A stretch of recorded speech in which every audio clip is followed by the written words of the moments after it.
విమాన ప్రమాదం జరిగిన ప్రతిసారి ఎక్కువగా వినిపించే మాట బ్లాక్ బాక్స్. అహ్మదాబాద్ విమాన దుర్ఘటనలో బ్లాక్ బాక్స్ దొరికిన నేపథ్యంలో ప్రమాదానికి దారితీసిన కారణాలు మరింత స్పష్టంగా తెలుసుకునేందుకు మార్గం ఏర్పడింది. ఇంతకీ బ్లాక్ బాక్స్ ద్వారా ఏం తెలుసుకోవచ్చు?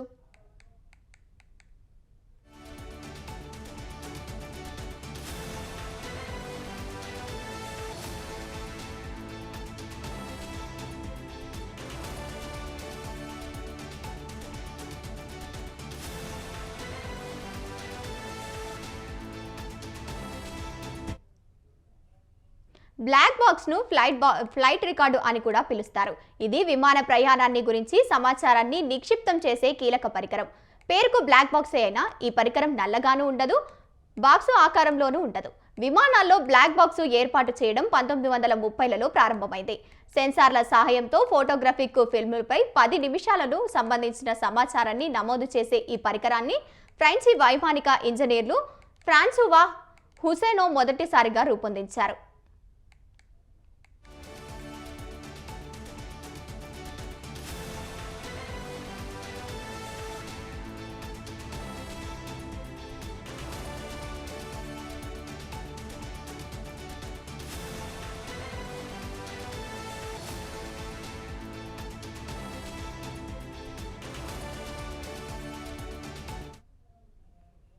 విమాన సమాచారాన్ని రికార్డు చేయడంతో పాటు అది కూలడానికి ముందు కాక్పిట్ లో జరిగిన సంఘర్షణలు, సంభాషణలు, అక్కడి నుంచి వెలువడిన శబ్దాలను కూడా నమోదు చేసేలా ఈ పరికరాన్ని 1954లో డేవిడ్ వారెన్ ఆధునీకరించారు. ప్రస్తుతం ఈ ఫ్లైట్ రికార్డర్లు ప్రతి విమానంలో అనివార్యంగా మారాయి. విమాన ప్రమాద భద్రతకు ఎంతగానో దోహదపడుతున్నాయి. అయితే నారింజ లేదా పసుపు రంగులో ఉండే ఈ పరికరాన్ని బ్లాక్ బాక్స్ అన్న పేరు మాత్రం స్థిరపడిపోయింది.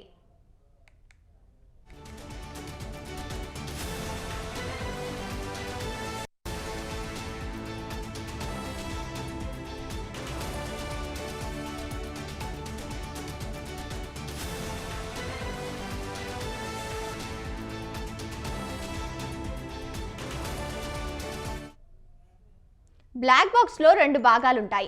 మొదటగా డిజిటల్ ఫ్లైట్ డేటా రికార్డ్స్, రెండవది కాక్పిట్ వాయిస్ రికార్డు. DFDR విమాన వ్యవస్థ వాయునక సంబంధం సమాచారాన్ని రికార్డు చేయిస్తుంది. ఇది విమానంలో కీలక పరికరాలైన ఫ్లాప్లు, ఎలివేటర్, రాడర్, ఎయిర్ డోల్స్ స్థిరపడిపోతున్నట్టు, విమానం ఎంత ఎత్తులో ఉన్నా, గాలి వేగం ఎంత, ఇంజిన్ పనితీరు ఎలా ఉంది అని వంటి సమాచారాన్ని నమోదు చేస్తుంది. CVR అనేది మల్టీ ట్రాక్ రికార్డర్. ఇది కాక్పిట్ నుంచి వెలువడిన ప్రతి శబ్దాన్ని నిరంతరం రికార్డు చేస్తూనే ఉంటుంది. DFDR 25 గంటల పాటు రికార్డైన సమాచారాన్ని నిక్షిప్తం చేస్తుంది. ప్రమాదం జరిగిన గడియ నుంచి అంతకు ముందు 2 గంటల వరకు కాక్పిట్ లో వెలువడిన ప్రతి శబ్దం CVR లో నిక్షిప్తమై ఉంటుంది.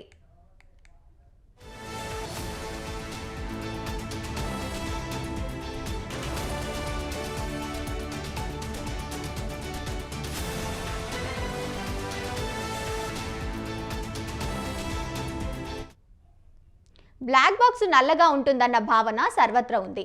అందుకు విరుద్ధంగా ఇది నారింజ లేదా పసుపు వర్ణంలో ఉంటుంది. దీని ఆకారం విమాన శిథిలాల నుంచి తేలికను కనుగొనేందుకు వీలుగా గుండ్రంగా సిలిండర్ రూపంలో ఉంటుంది. ఈ పరికరంపై ఇది ఫ్లైట్ రికార్డరు, దీన్ని తెరవకండి అని రాసి ఉంటుంది.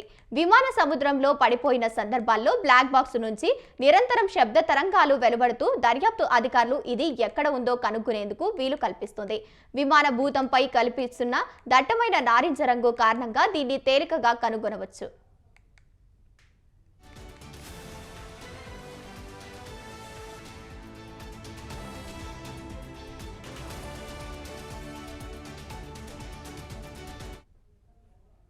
విమానం కూలిన సందర్భాల్లో దర్యాప్తు అధికారులు ప్రమాదానికి గల కారణాలను అంచనా వేయడానికి ఇది ఉపయోగపడుతుంది.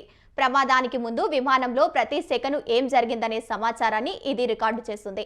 అహ్మదాబాద్ విమాన దుర్ఘటనకు కారణం యంత్ర వైఫల్యమా, ఇంజిన్ సమస్య, పక్షి ఢీకొనడమా, గాలిలో సంభవించిన పేలుడా లేక మానవ వైఫల్యమా అన్నది బ్లాక్ బాక్స్ లో విశ్లేషంగా ఇట్టే తెలిసిపోతుంది. బ్లాక్ బాక్స్ లభ్యమైన వెంటనే దాన్ని directorate general of civil aviation సంస్థ అనుసంధానంగా ఉండే ఫోరెన్సిక్ ప్రయోగశాల లేదా ఎయిర్ యాక్సిడెంట్ ఇన్వెస్టిగేషన్ బ్యూరోకు పంపుతారు. ఇందులో మెమొరీ మాడ్యూళ్లను నిపుణులు విశ్లేషించి వాస్తవాలను వెల్లడిస్తారు.